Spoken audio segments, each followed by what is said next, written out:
Hey guys, welcome to my channel Commerce by Shivani Sahu. In this video, we will discuss about capital budgeting techniques of evaluation. There are different type of techniques which help us to take a decision about the investment in project, whether it's profitable or not. So in this class, we will discuss about these techniques. So let's start the class. There are two criteria for capital budgeting decision. First, accounting profit criteria. Second, cash flow criteria. Let's see the flow chart. Accounting profit criteria which have one method, ARR method, average rate of return method. Cash flow criteria which have two methods, payback period method and methods based on discounted cash flows. Methods based on discounted cash flow also have three methods. First, net present value method, profitability index method and internal rate of return method. Before we start to study about these techniques, we get to know one thing, that average rate of return method and payback period method are also known as traditional method. इन दोनों को traditional method भी कहा जाता है. Okay, so let's start to study about the techniques. First, average rate of return method, ARR. ये किस पे base करता है? अकाउंटिंग इंफॉर्मेशन पे rather than cash flows. Okay, cash flow की बजाय किस पे बेस करता है? अकाउंटिंग इंफॉर्मेशन पर, और इसे accounting rate of return method भी कहा जाता है. अब इसको कैलकुलेट किस तरह से करते हैं, इसका फॉर्मूला देख लेते हैं. यहाँ पे ARR का फॉर्मूला क्या होता है? Average annual profit after taxes upon में एवरेज इन्वेस्टमेंट इनटू में 100. ओके, अब average annual profit after taxes हम निकालते कैसे हैं? तो जितने भी आपके ईयर्स हैं, ओके, जितने भी ईयर्स हैं उनका total profit after taxes upon में नंबर ऑफ ईयर्स. ओके, जितने भी साल के आपके प्रॉफिट्स हैं आफ्टर टैक्सेस के उनको लेंगे, और नंबर ऑफ ईयर्स 5 साल भी हो सकते हैं, 10 साल भी हो सकते हैं, तो वो नंबर ऑफ ईयर्स भी हम यहाँ पे लेंगे. Okay, average investment. Average investment किस तरह से निकालते हैं? Original investment plus salvage value upon में 2. ओरिजिनल इन्वेस्टमेंट जो स्टार्टिंग में हम इन्वेस्ट करते हैं उसको लेंगे, प्लस सेल्वेज वैल्यू मतलब जो उसकी एंड में स्क्रैप वैल्यू रह जाएगी उसको लेंगे, और इसको 2 से डिवाइड कर देंगे. ओके, अब प्रॉफिट आफ्टर टैक्सेस का मतलब क्या होता है? प्रॉफिट आफ्टर टैक्सेस का मतलब इसमें बताया गया है यहाँ पे, profit after depreciation and taxes, मतलब डेप्रिसिएशन भी लेस होगा और टैक्सेस भी लेस होंगे. Okay, ARR method also have advantages and disadvantages. So advantages, simple in calculation. Calculation में बहुत ज़्यादा सिंपल है, बहुत ही इजी कैलकुलेशन होती है इसकी. Entire life time of the project is considered, मतलब प्रोजेक्ट की जो पूरी लाइफ टाइम होती है ना उसको इसके अंदर कंसिडर किया जाता है. ओके, देखा जाता है. डिसएडवांटेजेस क्या है? अब इसकी अकाउंटिंग इनकम पे बेस होता है rather than cash flow. Okay, cash flow पे बेस नहीं करता, किस पे करता है? अकाउंटिंग इनकम पे. टाइम वैल्यू ऑफ मनी को ये टोटली इग्नोर करता है, कंसिडर नहीं करता है. ओके, अब है second, payback period method. Okay, अब पेबैक पीरियड मेथड क्या होता है, इसे हम थोड़ा एक एग्जांपल के थ्रू समझने की कोशिश करते हैं. यहाँ पे सपोज आपने 20,000 की इन्वेस्टमेंट की है, 20,000 की. ओके, और उसकी जो मैच्योरिटी पीरियड है वो 5 साल के लिए है. उसका जो मैच्योरिटी पीरियड है 5 साल के लिए है. अब आप ये पता करना चाहते हो कि आपने जो ओरिजिनल इन्वेस्टमेंट की है अपनी, उसको आप कितने सालों में रिकवर कर लोगे. ओके, कितने सालों में रिकवर कर लोगे? अब 2 साल में भी कर सकते हो, 3 साल में भी कर सकते हो, ये तो इन्फ्लोस पे डिपेंड करता है. तो यही जानने के लिए हम किसका यूज करते हैं? पेबैक पीरियड मेथड का यूज करते हैं. Okay, Payback period is the period which is required to recover the original investment in a project. Original investment जो होती है वो कब तक रिकवर होगी, किस पीरियड में रिकवर होगी, इसको जानने के लिए हम इस मेथड का यूज करते हैं. इसका फॉर्मूला क्या है? इन्वेस्टमेंट अपॉन में constant annual cash flow. It also has advantages and disadvantages. Let's read about that. So advantages, simple to calculate, इसकी कैलकुलेशन बहुत ही ज़्यादा सिंपल है. Appropriate for firms suffering from liquidity, जो लिक्विडिटी से सफ़र कर रही हैं फर्म्स उनके लिए बहुत ही ज़्यादा सही है ये method. Okay, appropriate in case of uncertain condition. Uncertain condition होती है फ्यूचर में, तो उनके लिए भी ये मेथड बहुत ही अप्रोप्रिएट है. किस तरह से हम मान सकते हैं, सपोज आगे जाके हमें लॉस होगा, प्रॉफिट होगा, कब तक चलेगा, ये सब चीज़ें बहुत ही अनसर्टेन होती हैं। तो इस केस में क्या होता है, ये मेथड बहुत ही ज़्यादा ठीक होता है, सही होता है। Okay, importance to short term earnings, ये किसको इंपॉर्टेंस देता है, जो हमारी शॉर्ट टर्म अर्निंग्स है उनको इंपॉर्टेंस देता है। Superior to ARR method, ARR method से बहुत ही ज़्यादा सुपीरियर है, अच्छा माना जाता है। ओके, डिसएडवांटेजेस अब इसके क्या है, it ignores the cash flow after the payback period. एक बार पेबैक पीरियड निकलने के बाद आगे कितना कैश फ्लो हो रहा है, कितना नहीं हो रहा है, उसको इग्नोर कर दिया जाता है। It ignores the time value of money, और टाइम वैल्यू ऑफ मनी को भी ये टोटली इग्नोर करता है, कंसिडर नहीं करता है। Okay, it does not give the accept reject decision in case of single project. मतलब अगर एक ही प्रोजेक्ट में आप इन्वेस्ट कर रहे हो तो ये कभी भी आपको एक्सेप्ट रिजेक्ट डिसीजन नहीं दे पाएगा वहाँ पे। Okay, it ignores the cost of capital, cost of capital को भी इग्नोर करता है। It ignores the profitability of a project में कितनी प्रॉफिटेबिलिटी हो रही है, कितना प्रॉफिटेबल हो रहा है, लॉस हो रहा है, इससे इसको कोई फर्क नहीं पड़ता। इसको फर्क पड़ता है कि कितने टाइम में इसका जो पैसा इसने लगाया है वो वापस आ रहा है, रिकवर हो रहा है। ओके, कितने टाइम में इसकी इन्वेस्टमेंट रिकवर हो रही है, इसको इसी से ही मतलब होता है। नेक्स्ट मेथड हम यहाँ पे पढ़ेंगे NPV method. Okay, net present value method. Net present value method is one of the discounted cash flow technique.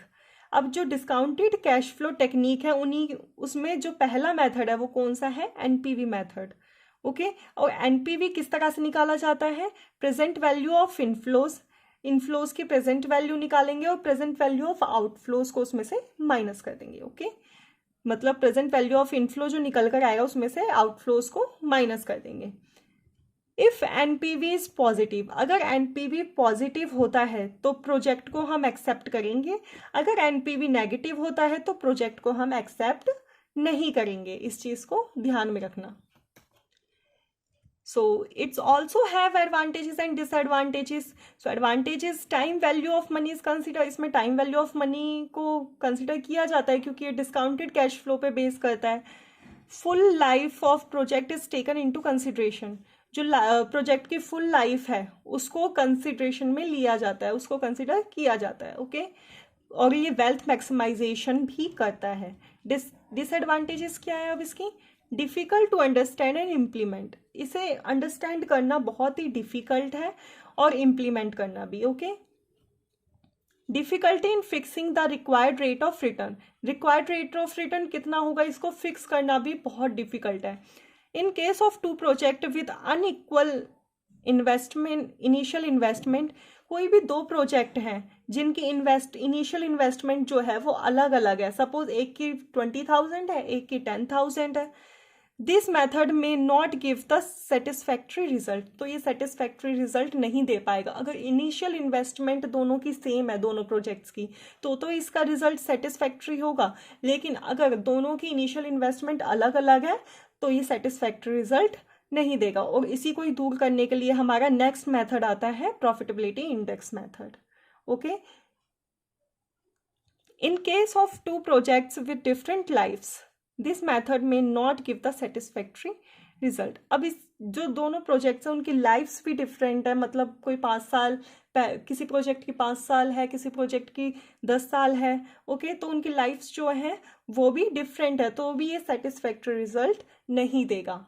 Profitability index और PI। Okay, second method of evaluating a project through discounted cash flow is profitability index method. अब second method जो है जो discounted cash flow के under आता है वो कौन सा है, profitability index method. This is also called benefit cost ratio, इसे बेनिफिट कॉस्ट रेशियो भी कहा जाता है। NPV method is consider good when initial investment in various project is same.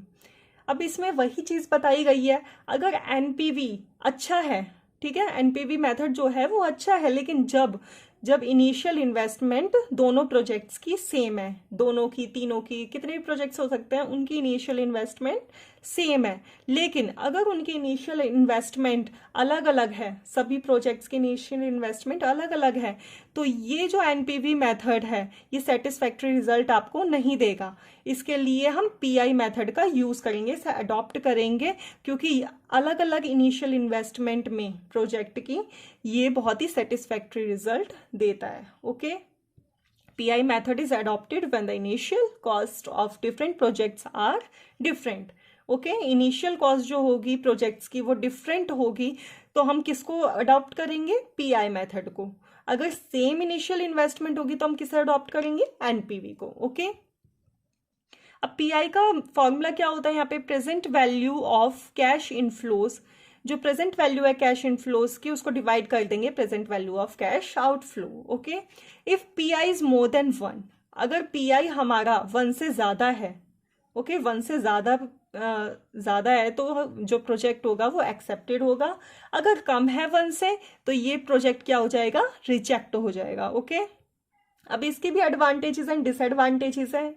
Okay, it also has advantages and disadvantages. Let's read about that. First, it consider the time value of money. ये time value of money को consider करता है, ignore नहीं करता। It consider the all cash flow during the life time of the project.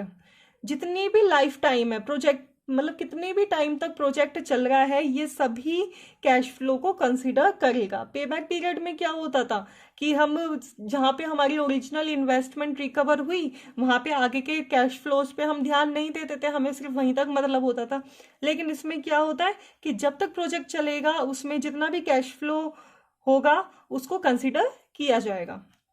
PI method is reliable method in comparison to NPV method in case of different initial investment.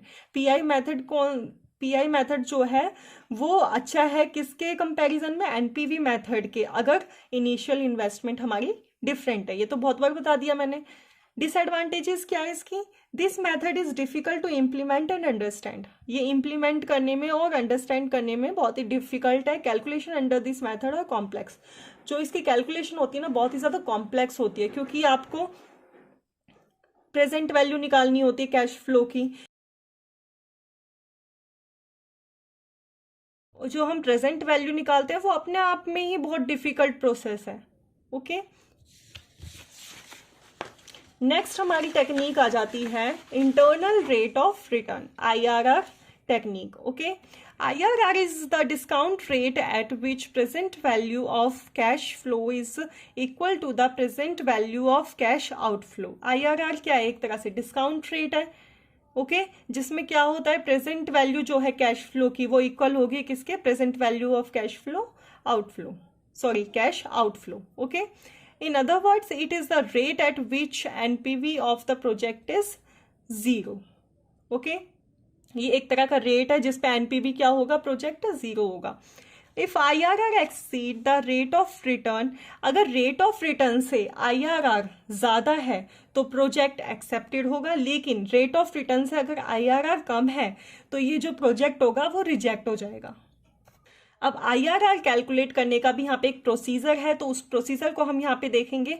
Step first, calculate the fake payback period on the basis of average cash flow. Okay, average cash flow जो है उसके base पे हम fake payback period यहाँ पे calculate करेंगे।